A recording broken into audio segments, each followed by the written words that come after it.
call the meeting to order. Mr. Louie, can you do roll call for us?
I apologize. Before I ask for approval of the agenda, I am removing under new business the item approving an interim agreement for an administrator at the Stephenson Nursing Center.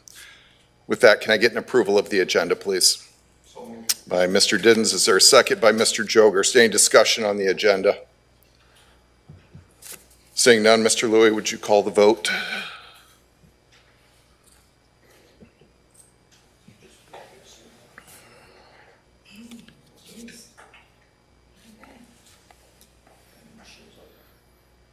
That passes unanimously. We'll move on to the consent agenda. Is there any board member that would like to have any item removed? Seeing none, is there approval of the consent agenda? By Mr. McKenna. Is there a second? By Mrs. Hayes. Any discussion on the consent agenda? Seeing none, Mr. Louie, please call the vote.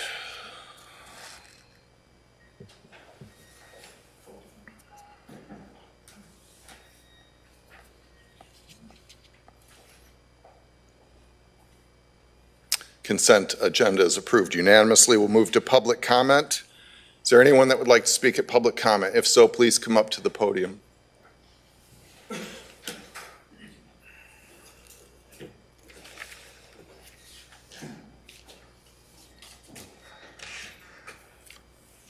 So I'm going to briefly explain the clock that's in front of you. It's going to count up to three minutes. So once you state your name, I hopefully will start the clock.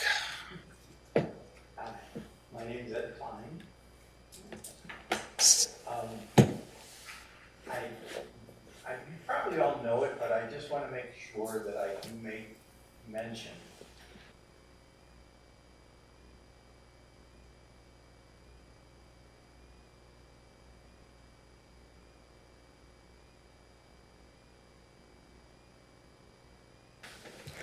You realize we need one, but they were let go. So hopefully things will themselves out, but I think you guys shot yourselves in the foot again. Thank you. Anyone else?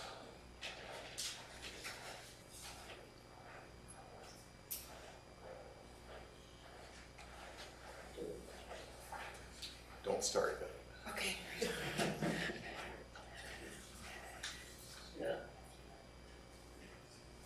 New technology, you know.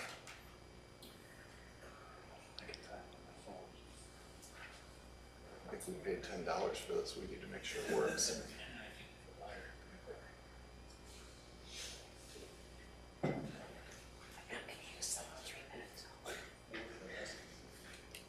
ST, correct, Nate?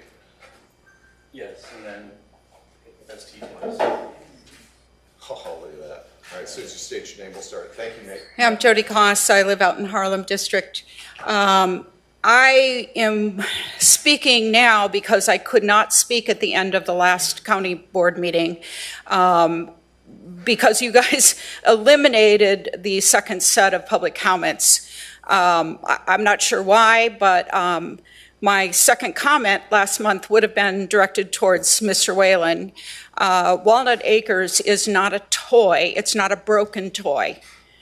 And I am deeply upset by the fact that you called it a broken toy that you're having to take away from us children. I think you really owe us an apology.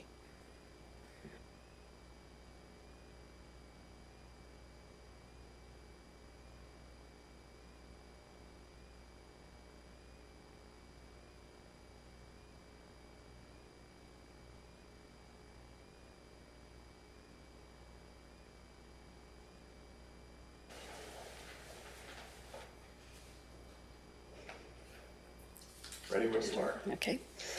County board members and community members, I am asking you to slow down on the decision about Walnut Acres. The second offer was not even brought to the members at the last meeting, and many were not even aware there was an offer, and they may not even know the details of that offer now. I'm concerned that members also did not know that anyone can visit a nursing home unannounced at any reasonable time to see how it's functioning and view the facility. Even members of the nursing home committee did not seem to know this. And shouldn't this have been done before that last meeting? Did anyone read the violation binder at the nursing homes that Serenity Estates owns? Has anyone visited those homes since the last meeting? From comments made at the last meeting and in phone conversations, it appears that some board members do not understand how Medicaid and Medicare work and are even confusing the two very different programs. Medicare only pays when someone is in a nursing home for short-term rehab after a hospital stay or an accident. Medicare does not pay for long-term care, and it's not true that all nursing homes in our area take Medicaid. My mother's in one that is only private pay. And if and when she runs out of money, she will need to move to a facility that takes Medicaid, and I'm hoping that will be Walnut Acres. It is also not true that all nursing homes take unlimited residents on Medicaid. They don't even need to accept any Medicaid patients. And Medicaid does not follow the person across state lines. Only Walnut Acres takes anyone, whether on Medicaid or not, if they are able to meet the needs of the resident. When the nursing home committee or any county board member for that matter does not understand the workings of nursing homes, how can we trust them to make decisions that are best for our nursing home? One nursing home committee member doesn't even believe in nursing homes and said everyone should take care of their loved ones at home. I ask you to take the time necessary to fully investigate Serenity Estates' offer, including considering carefully the very low price they are offering, especially when they're not assuming the debt also. It looks to me like we're paying them to take the nursing home. Do we even know who's backing them, where they're getting their money? Please also consider TCM's offer, which seems like a win-win situation to me. They did not try to sue the county. They only threatened to when they weren't paid the money they were owed. This offer would remove any liability from the county for the debt, and they know the staff, and they're already committed to keeping our nursing home open. Don't rush into a decision that may put our vulnerable loved ones in jeopardy. Please get all the information before making any decision, present it to all of the community, and make this decision legally by referendum. Thank you for your consideration. Ma'am, for the record, can you state your name, please? Yes, Christine Eadie. My last name is spelled I-H-D-E. Thank you. Anyone else?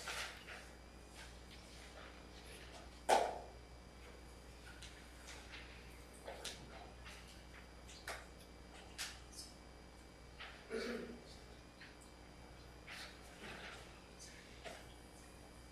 you can just state your name, we'll start the clock. My name is Monica Listrud. I am the infection control wound care nurse at Stephenson Nursing Center. I have spoken at these meetings before in a position that was against the sale. I used to think I was protecting the residents by doing this. I have now realized I was misinformed and uneducated on that topic. I was also emotional and not thinking logically at those meetings.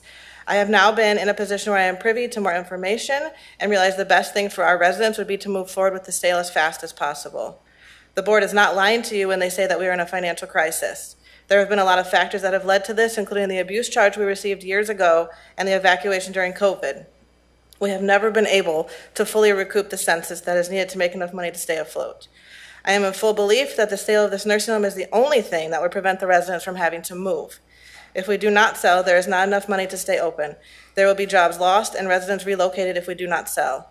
I have looked at the information firsthand, and I can tell you right now, no one is making up the urgency of our situation. No one is telling lies, and after thorough review of the facts, I believe that most of the board is on the same page as I am. I have also researched the people buying the nursing home. Yes, they have an abuse charge at one of their facilities, but we have had that as well. It only takes one employee to make that happen for a facility. Yes, they have a facility that is 1 star, but we have also been there. One action can cause that to happen.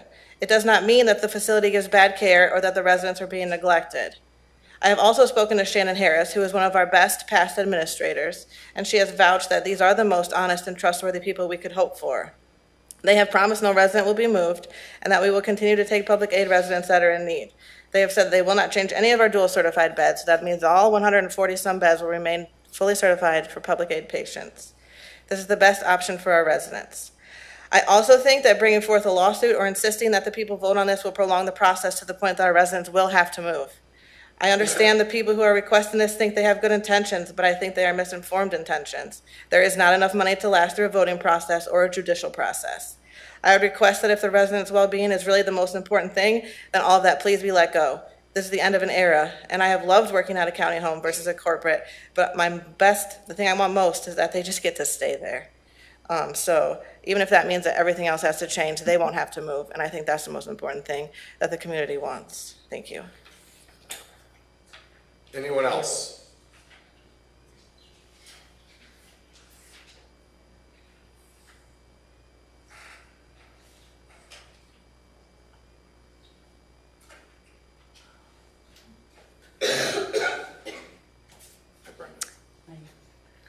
I'm Brenda. I'm reading this for Cheyenne. My name is Cheyenne Rowe. I am one of the nursing clinical managers at Stephenson Nursing Center. I have been in the current role since November 2024. Prior to accepting this new position, I worked at Stephenson for nearly 14 years. I left when I graduated nursing school and ultimately decided to come back because Stephenson has always felt like home to me. I am speaking to you today because I care deeply for the residents of our nursing home, the staff who serve them with dedication, and the families who depend on the stability and quality of care this facility provides. I stand in support of selling the nursing home, not because I value it any less, but because I recognize the urgent need to ensure its long-term visibility and stability. Right now, the nursing home is facing significant financial strain that will only continue to grow. Selling the facility to Serenity Estates will ensure that our residents will be allowed to remain in their homes and the facilities stay open. Thank you. And I just want to say I've been there 11 and a half years, and let's do what's right. Anyone else? Yeah. Come on up. Please.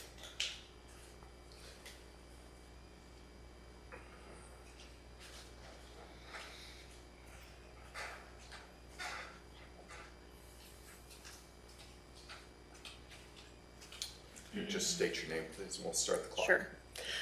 Allison Broman Kahn. So I've just listened to the 2 advocates, staff employees for selling the nursing home. Yes, the well-being of the people who live there is of utmost importance. We need to take the long view, though. People who will be aging will be needing a place to live and a place to be cared for. We need to have an affordable, caring home for them, not just the ones who are there right now. So someone who takes the long view, a planner, someone who can market successfully, needs to examine the offer, alternatives, the plan that TCM has come up with, which I think would benefit all of us as we age. So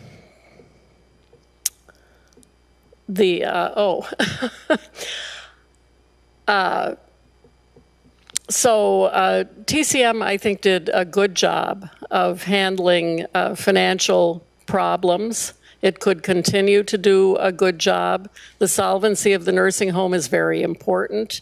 We don't want it to be a money loser, but providing services to the general public, to the constituency of this county board, is the county board's duty. Not to necessarily make money, but not to lose money either. Walnut Acres doesn't have to lose money. Clever marketing, clever staff retention programs can ensure that it is a stable, decent place for people to live now and in the future. Thanks. Anyone else?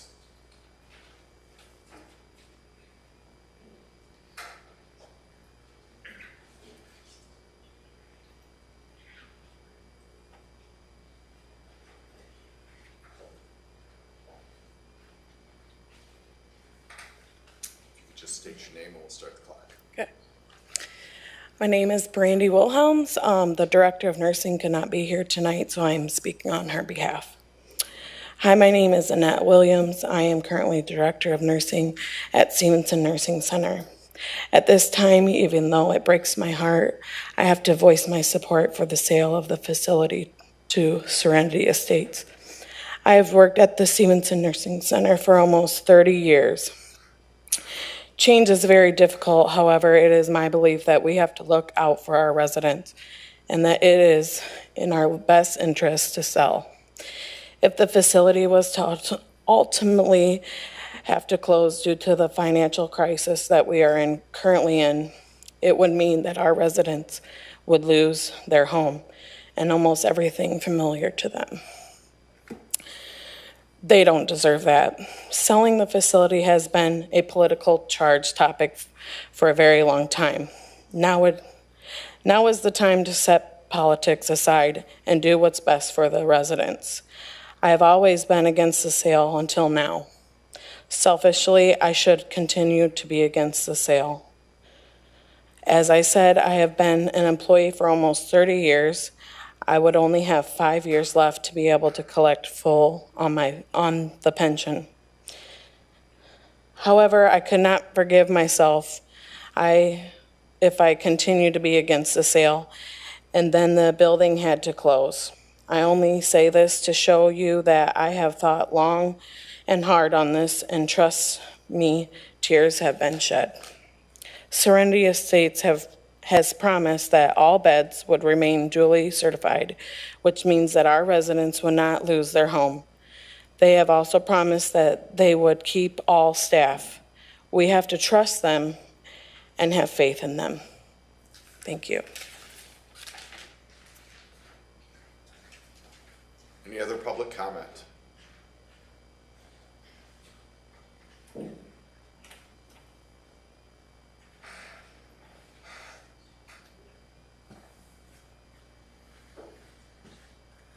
State your name, we'll start the clock. My name is Kenda Martinez. I'm HR at Stephenson Nursing Center. I've been with the nursing home for almost 2 years, and I'm here tonight to give my opinion on what I think is best for the nursing home at this time. One thing you need to know is TCM is not our saving grace. Us management worked hand in hand with TCM. TCM staff barely came to the facilities. Sometimes it would take days or weeks for them to get back to us. Regardless of what some of you are being told, they are not going to help us out at this time. Our best option is to keep the nursing home open, is to sell to Serenity Estates. The people who say they want to file a lawsuit will only hurt the nursing home more. There is a crisis, and those antics aren't helping. The county cannot afford what the home needs in order to keep it running. For example, We need higher wages to pay our CNAs and our staff. I cannot tell you how many times I've got laughed at for what our wage is currently at. We are one of the lowest nursing home, paying our CNAs the lowest rate. Sorry, I lost where I was at. Most importantly, Surrey Estates has promised that the residents can stay in their home. We need to sell in order for them to stay and for us to even have a chance at keeping the doors open. Thank you. Any other public comment?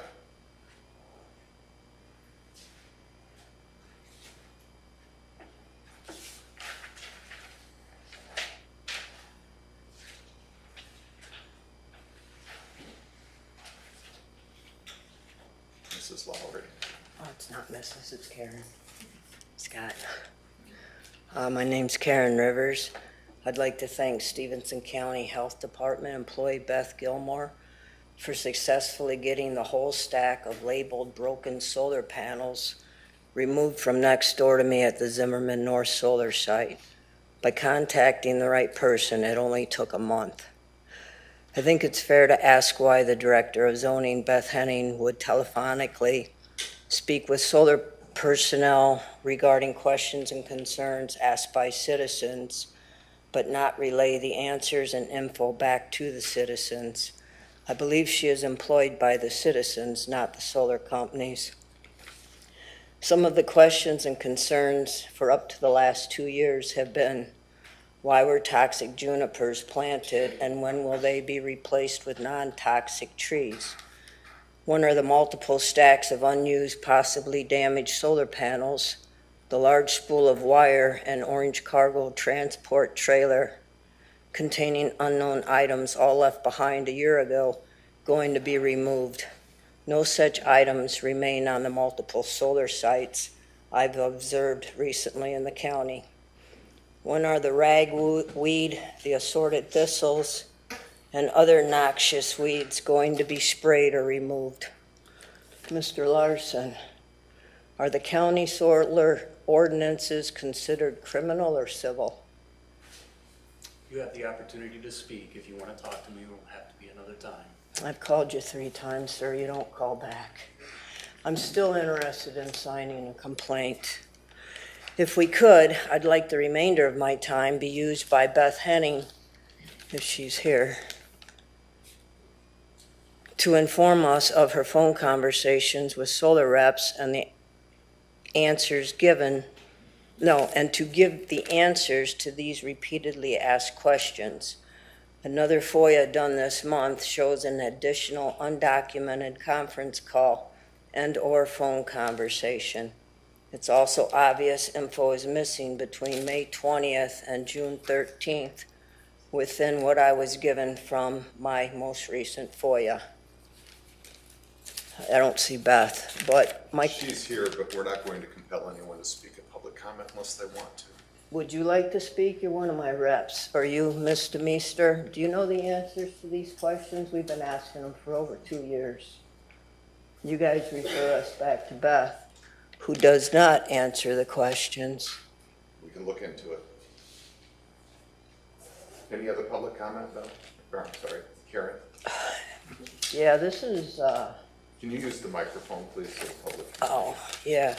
It's gotten to be very frustrating, the deceit, the dishonesty within anything involved with the solar panels, and you folks are possibly going to vote another one in tonight. Please review your ordinance and then enforce it, because you haven't been doing that since 2018. My time's up. It is. Thank you, Karen. Thank you for the extra couple seconds. Anyone else for public comment?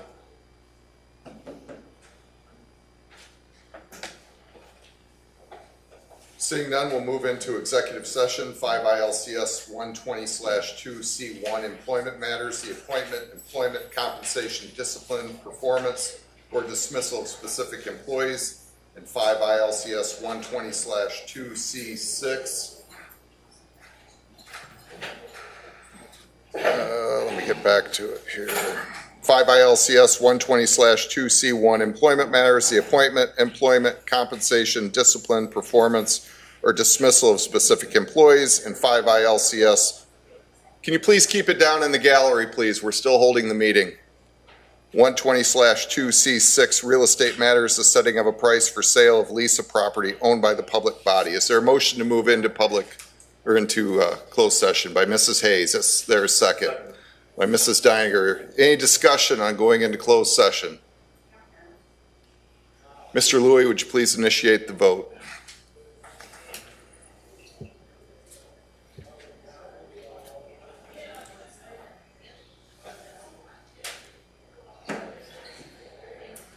That passes unanimously. We'll go into employment matters first. Administrator Newcomer, would you start us out, please? Oh, camera's still on.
All right, no action was taken in executive session. We'll move on to the Greater Freeport Partnership Quarterly Presentation presented by Andrea Schultz-Winter.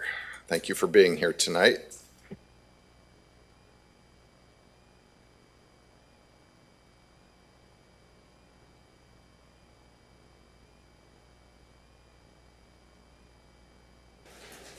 Microphone is on. Thank you. Absolutely. So much. All right. Excellent. All right. Well, good evening. Thank you all for having me. Tonight's quarterly report will be in a slightly different format than we have done in previous reports. You're going to get kind of a deep dive into some labor analysis, but our full digest of quarterly activities were provided in the quarterly report that I know you received earlier. And what Georgia is so graciously handing out right now is a full digest and kind of progress update on all our strategic activities to date yet this year. So you will see it broken down by strategic goals, our strategies under each strategic goal, and the metric activity that's been going on around those goals. I'm glad to know that I'm not the only one who's incredibly warm in this room. So we talked about labor statistics here, and just to kind of, this is May data, this is from the Illinois Department of Employment Security. Just something that I want to bring your attention to. We watch this information that comes out monthly. And as you see, our unemployment rate is fairly low. It is slightly up from the previous month, but it stands slightly below the state's 4.8% our unemployment rate, and the national rate at the same time is 4.2%. One of the things I do want to draw your attention to is the number of individuals who are unemployed. This is seeking employment, actively seeking employment, but currently unemployed in Stephenson and Freeport. And the number of unique job postings that there are in the same month in Stephenson County, 927, and that's by 249 different employees. The median wage of those job opportunities is $26.40 per hour. That equates to about $55,000 a year. And I already have some kind of data looking at June. Those numbers go up. We're looking at over 1,000 job opportunities that are in our local labor market, as well as the median wage is jumping up to $31.60 per hour. So this is kind of running concurrently with what I'm hearing when we do our business retention visits with our employers. That workforce is the number one thing that's keeping them up at night, making sure that they have enough employees and making sure they have enough talent to fulfill their orders, to make their business grow. And as we know, the partnership works in a lot of different areas. Business growth is going to happen when we have employee growth, when we have enough workforce here. Workforce and people moving to the area, that decision happens for a variety of different reasons. So some of the things that we're going to highlight are activities that we have partnered with, worked on, that are going to talk around some of the employee growth, employee retention as employee recruitment to the area. So as mentioned, we've done 73 business retention visits to date this year. We did 40 in the last quarter. Some things that we're consistently hearing are barriers for employment, barriers for companies to recruit individuals to the area or people to stay in the area is finding adequate housing. Housing that meets their price point, their criteria, that there's just not enough of it here. So we have partnered with the NAACP Housing Committee as well as the United Way to hold a series of stakeholder engagement sessions. What's come out of that will be focused work in 3 specific areas. One talking around housing and financial literacy, moving the renter into the homeowner, as well as home improvement and home growth. The partnership will specifically work in the home growth area, looking at how we can bring more residential units online, whether that's apartments. We need units in every spectrum you can think of in terms of housing. How do we use the incentive tools that we have? How do we expand our incentive tools to spur more housing? As well as childcare. I know that this has been an issue that we've talked about quite a bit, but working with childcare partners as well as Birth to 5 and AOK, the childcare network here, we know we do not have enough slots. That is a barrier for many individuals to return to the workforce or even enter into the workforce. The partnership is not going to become a childcare entity, but what we can do is raise the attention of our employers, of our government partners, that this is a critical need that we have, and it is a barrier to growth in this area. We conducted a child care survey, and some things that came out of the child care survey that we will take action on is, excuse me, we will focus resources around for the employer. We will work with HR departments to provide them with information so that they can disseminate it to their employees around resources to help pay for childcare, as well as what childcare slots providers are out there. We will also centralize, work with the United Way and other childcare providers to centralize location or, excuse me, resources around information for families and guardians as where they can find this, as well as I think just generally working on expanding the resources for our child care partners. One of the other things that we continue to work on is marketing the region. And that's not only to employers, but that's also to workers and to new residents. So again, I've talked about workforce. I've said the word like 1,000 times already in this presentation. But the strategy is to get more people to return to the area. So we were able to conclude our work in the last quarter with roll call to identify audience segments for strategic talent recruitment to feed key industries. This is going to help us create a toolkit for employers to use that will mirror our attraction campaign. So this will talk about the quality of life in this area, information that HR departments can use when they're trying to attract talent here. And then we continue our Stephenson County Area Advocate Program, and we meet with new residents, people who are new to the area. We provide them information about businesses and services. We get their impressions of the area, and we get a little information as to why they moved to the area, which is it's very helpful. And I would say overall, the number one thing we hear, people are always impressed at how friendly Stephenson County residents are. We can continue our economic development efforts. That includes helping new businesses start. So some things that we focused on this semester is succession planning programming. So we know that as business owners transition in their business journey, many of them are looking into retirement, that there's an option besides closing your doors, you can sell your business. There's different options when you think about succession. Additionally, we had the Stephenson County Home Show where we had over 30 local vendors meet with hundreds of homeowners to talk about their projects and plan for home improvement.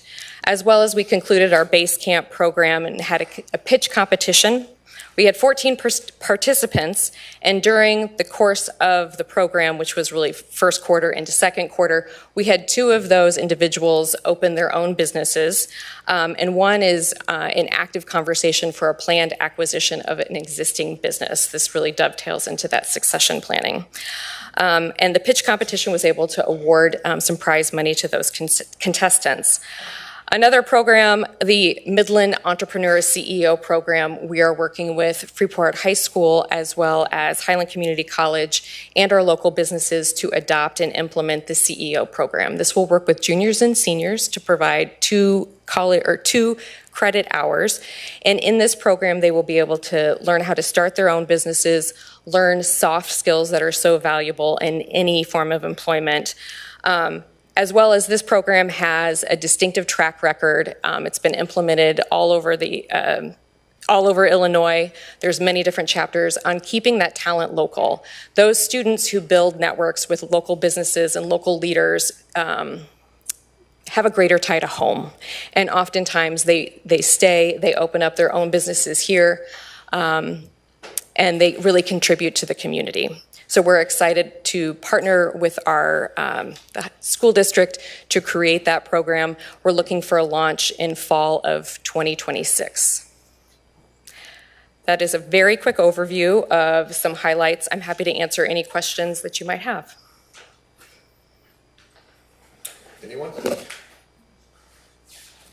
Guess you're going to get off easy tonight. Thank you very much. Thank you.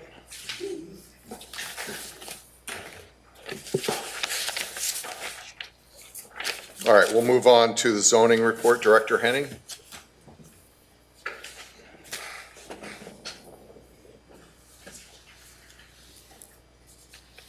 Thank you.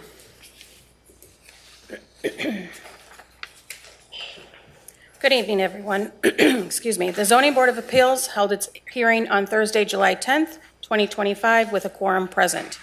The only hearing of the night was for 601 Freeport, Illinois Solar, LLC.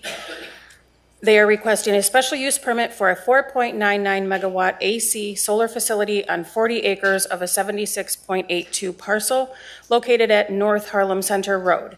3 of 11 adjacent landowners objected. The ZBA voted 3-0 to recommend approval with the condition that if they receive any complaints, if any complaints are received, the company will respond within 72 hours to the zoning department to remedy the problem. Is there a motion to approve? So moved. By Mr. Didden, second by Mrs. Deininger. Is there any discussion? Yes. Mr. Whalen beat you. Mr. Frick, give me 1 second. Go ahead, Mr. Whalen. Thank you, Mr. Chairman.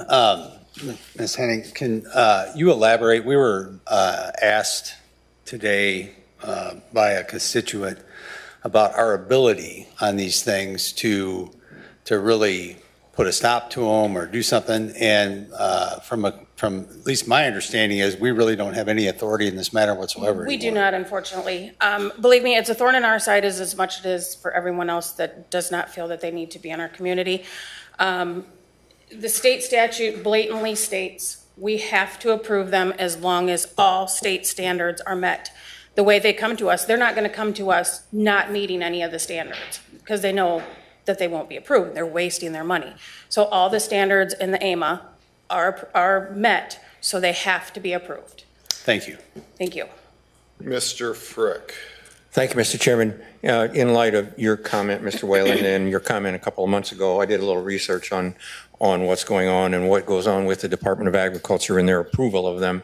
And Ms. Henning is correct. We, at the county level, do not have any control over where they are placed as long as they meet the state requirements. However, one of the things that USDA and Farm Bureau does know is that of what have been approved in the state of Illinois, only 30% of those facilities that have been approved are ever going to get built.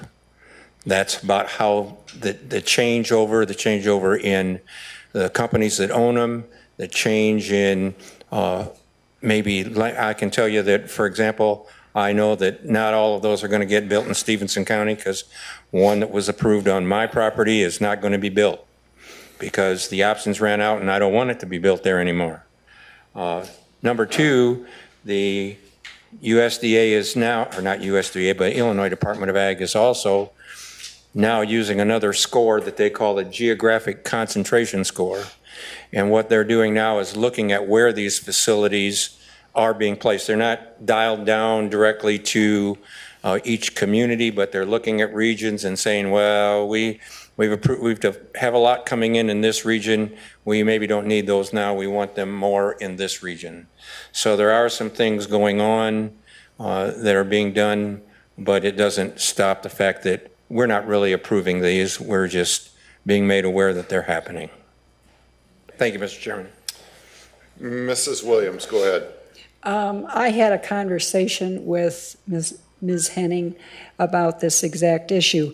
Though one of the questions I have is, it talks about a vegetative barrier, and I know that Ms. Rivers was having issue with the juniper trees. Correct. Can we, at the county level, specify what constitutes a vegetative barrier?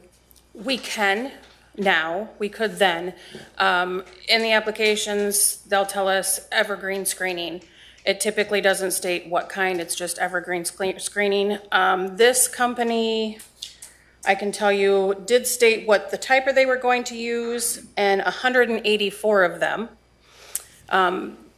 That's another thing that some of the landowners don't like, because the land is supposed to revert back to farmland. But when you have 184 trees, and in 30 years, you go to tear out the solar panels, you have 184 trees worth of roots as well. So, but they do put those in. We can, if it's up to the Zoning Board of Appeals, it's up to the county board. If they want to say it has to be arborvitae, you have to really dig deep into, because like arborvitae can be eaten by the deer. So there's just specific certain trees that they use. Thank you. Mm-hmm. Anyone else?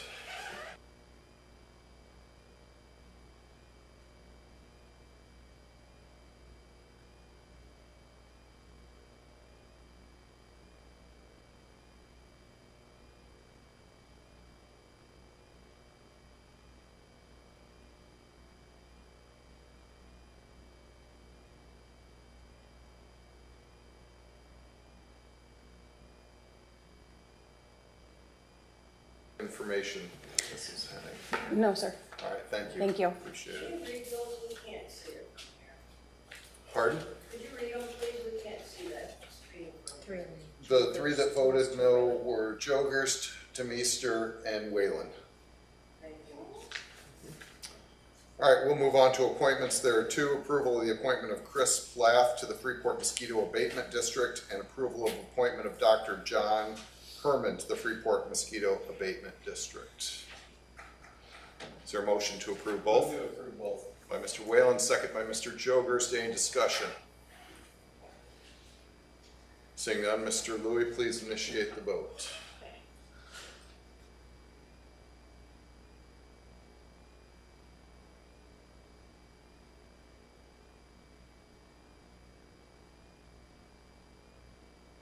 And that passes unanimously. Chairman's report, there's two documents on your desk. There's one that looks like this and a smaller one that looks like this. The smaller one is revenue that has been received by the nursing home since June 2nd through July 15th. The amount that was received in June is $354,363.73.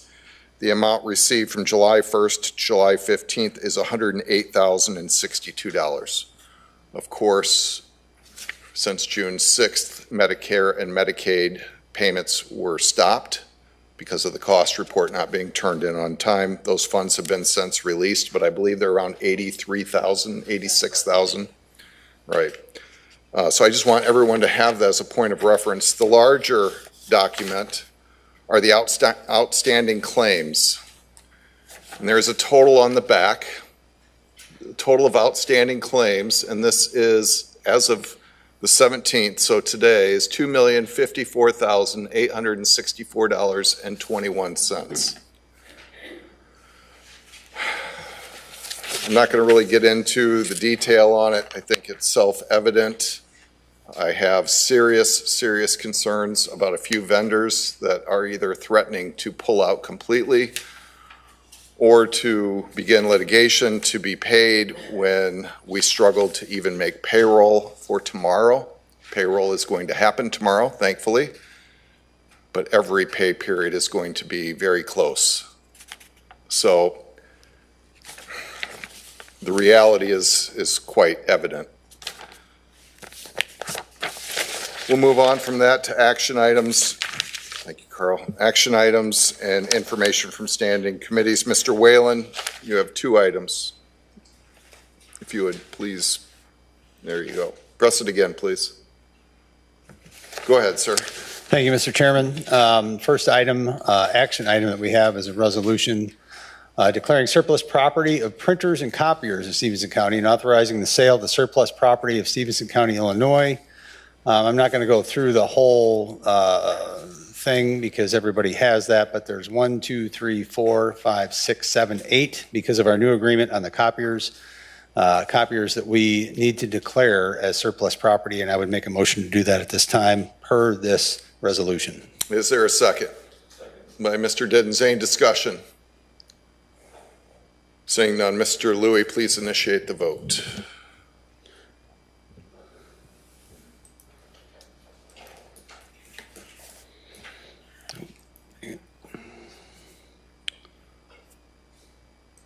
That passes unanimously. Your second item, please.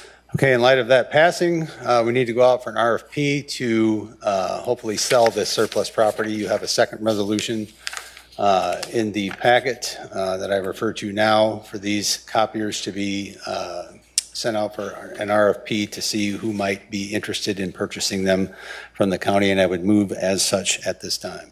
Second by Mr. Jogerst. Is there any discussion? Mr. Louie, can you begin the vote?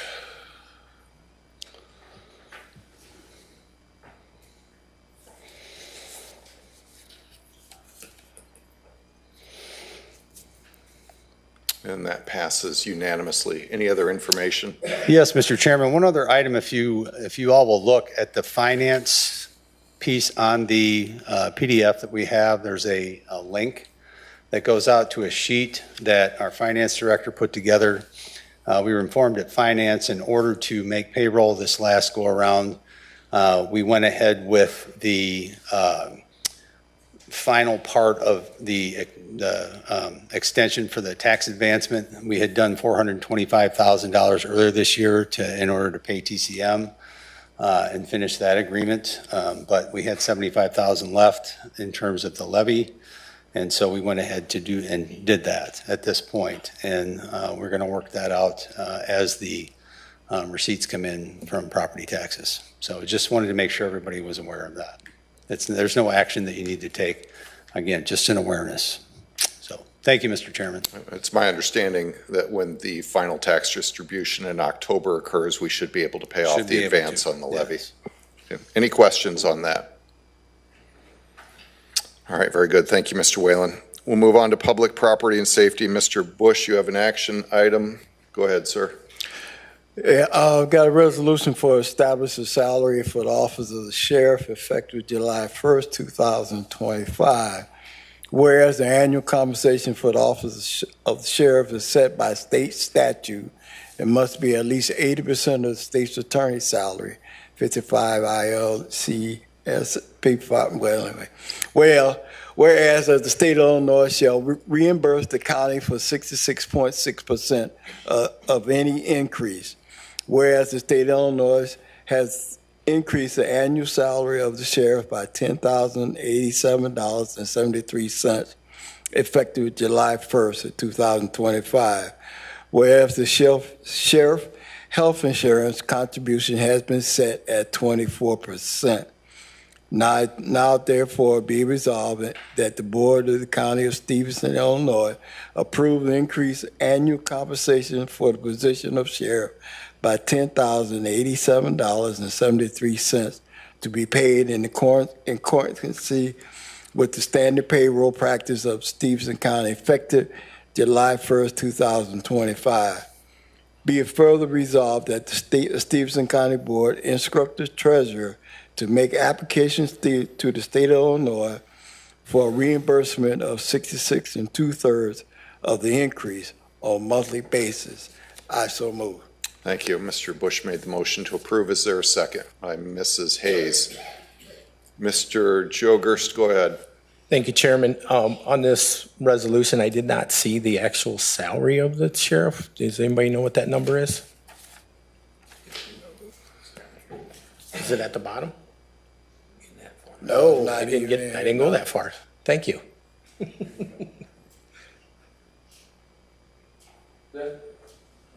Well, that's just where you see that at? That's just the state's attorney. So it's 80% of that. It was really low before, Larry. No, I know. I think the public probably wants to know what we're paying the sheriff. That's all what my point was, so. Do you want to know that number? Yeah, do we know, can we share that? Yeah, we can certainly, I can figure that out for you. Sure. But all of the salaries for many of the employees are on the administrator's webpage. Okay. It's under IMRF reporting, if anyone's interested. Okay. It goes far beyond the sheriff, Right. the state's attorney and the public defender. I think Mr. Whalen's saying it's about 175. It's probably about right. Okay, that's close enough. Thank you. Anything else, Mr. Jogerst? Okay. Anyone else? Seeing none, Mr. Louie, would you please initiate the vote?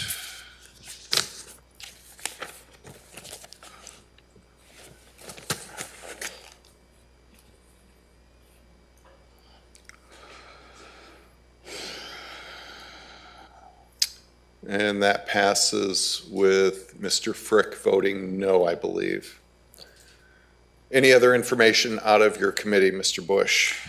The sheriff reported that the rear elevator, work on that is getting started. The HVAC is supposed to be completed by the end of July.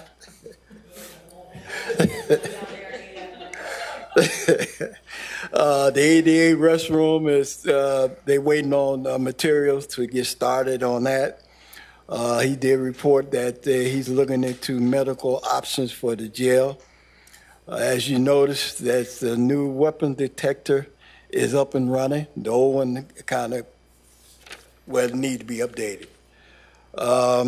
Emergency management, he reported that the highway department wanted to install the radio tower at the intersection of Town Road and Route 26, which he thought is definitely needed.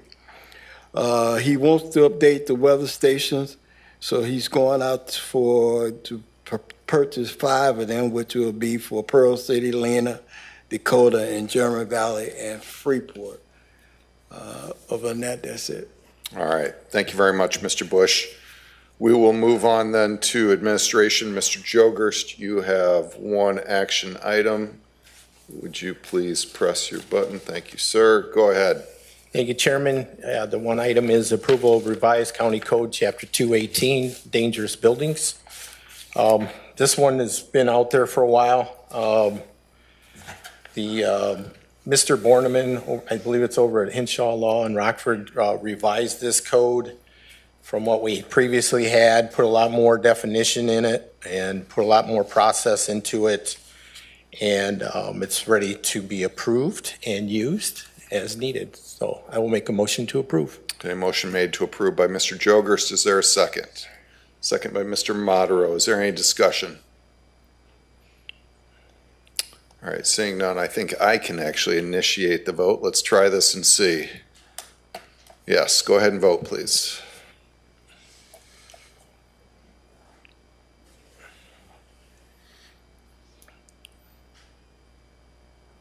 That passes unanimously. Any other information out of your committee, sir? That's all, Chairman. Thank you. All right, thank you very much.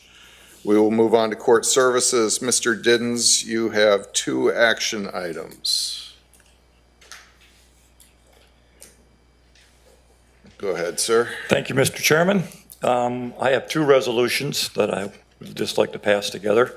The establishing the salary for the Office of State's Attorney and the salary for the Office of Public Defender. Both of these salaries are set by the state. State's Attorney would be a 6.1% increase, which would be a $12,609,067 pay increase, and the Public Defender, which is 90% of the State's Attorney, his raise would be $11,348.70. So I'd make a motion to approve these. Approving together? Yes. Okay, the motion by Mr. Diddens is to approve together, second by Mrs. Deininger. Is there any discussion? Seeing none, go ahead and cast your vote, please.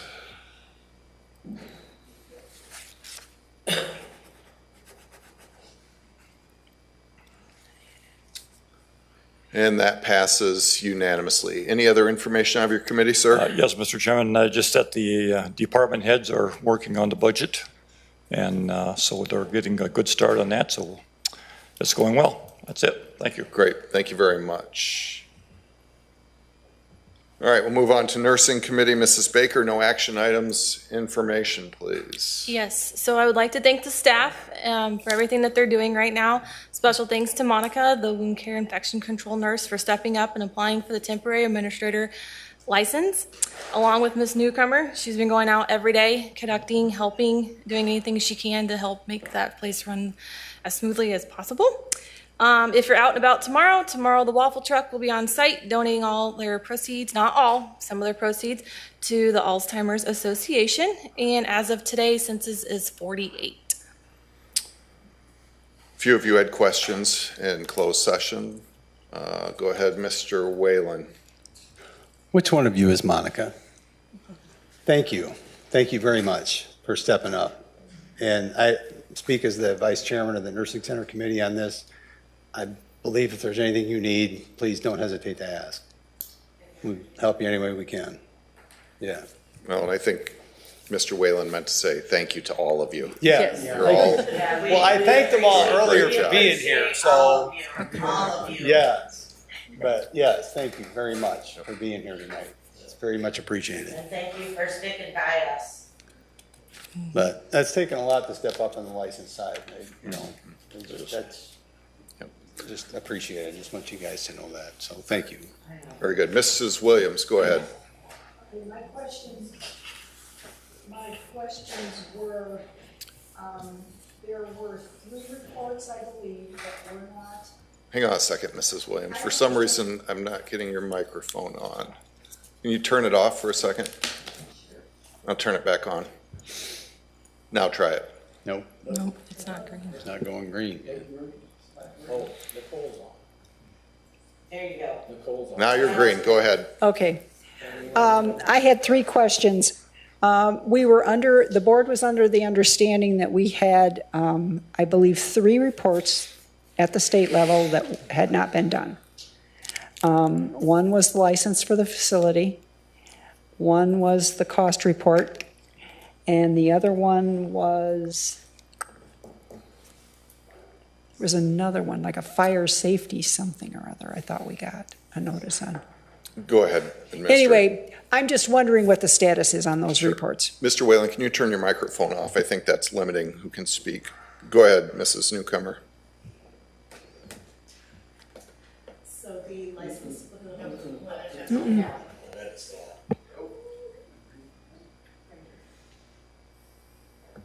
Try it now. The license for the facility is on an extension right now.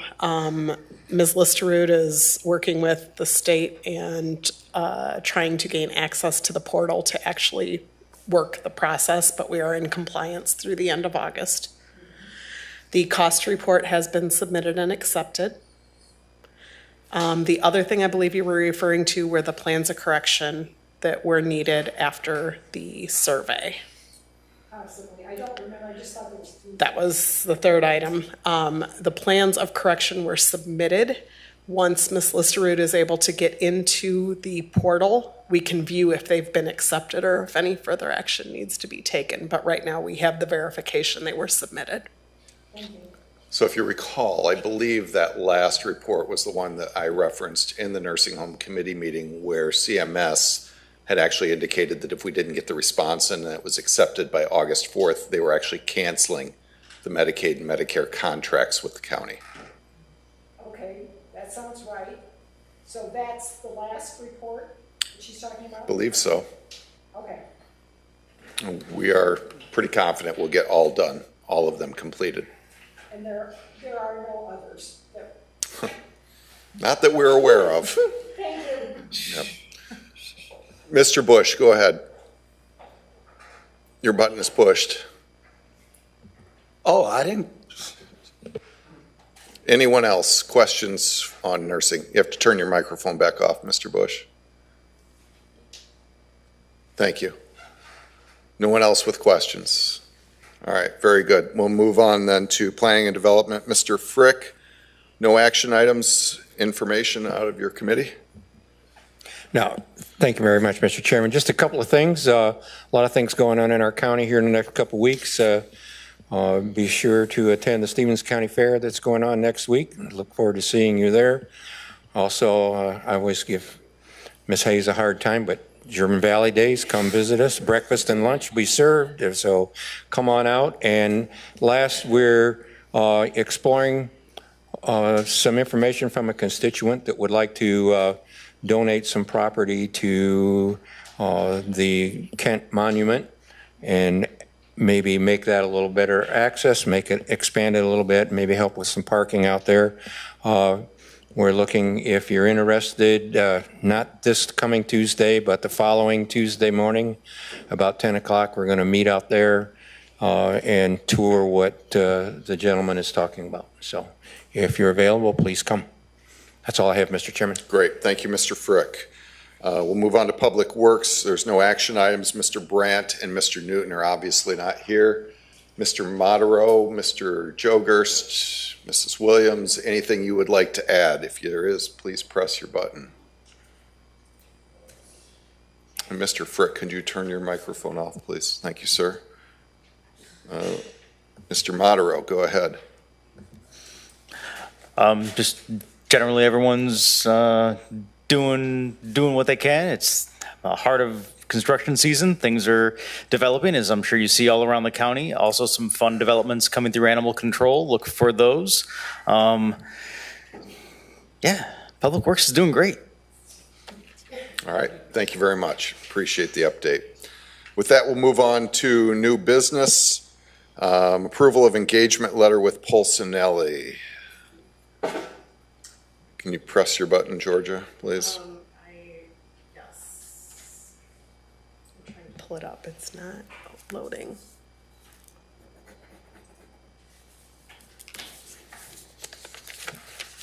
So Polsinelli is the law firm that was used previously. They were who was appointed because of the time frame. They needed a new engagement letter, which is on your documents. Ms. Katz, who is the lead attorney, is unavailable. I do have 2 associate attorneys that are reachable by phone if we have any questions for them further. So the purpose of this, of course, is for the contract with Serenity Estates. We need a real estate attorney to review it, make sure it's compliant. We've gone through this process 2 other times, but we've not actually engaged with them. Are there any questions regarding that? There's a motion to approve by Mr. Whalen. Before I recognize you, Mrs. Hayes, I need a second on that motion by Mr. Frick. Mrs. Hayes, go ahead. Just a quick question. Where is the law firm out of? Chicago, I believe. But in Illinois? Mm-hmm, okay, yes. thank you. Any other questions? Okay. We will go ahead and initiate the vote. Go ahead and vote, please.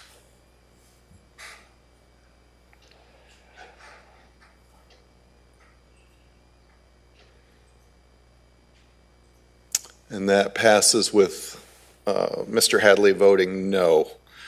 Again, the idea with this is we will get the contract to Polsinelli immediately.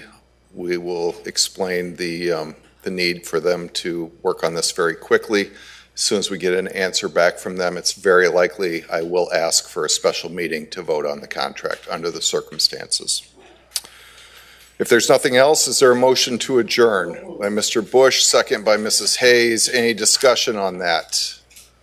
Seeing none, please cast your vote to adjourn.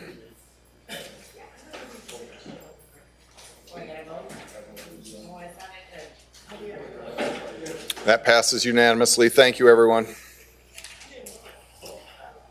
Scott, could you unplug this guy? Of course. Let me shut my microphone.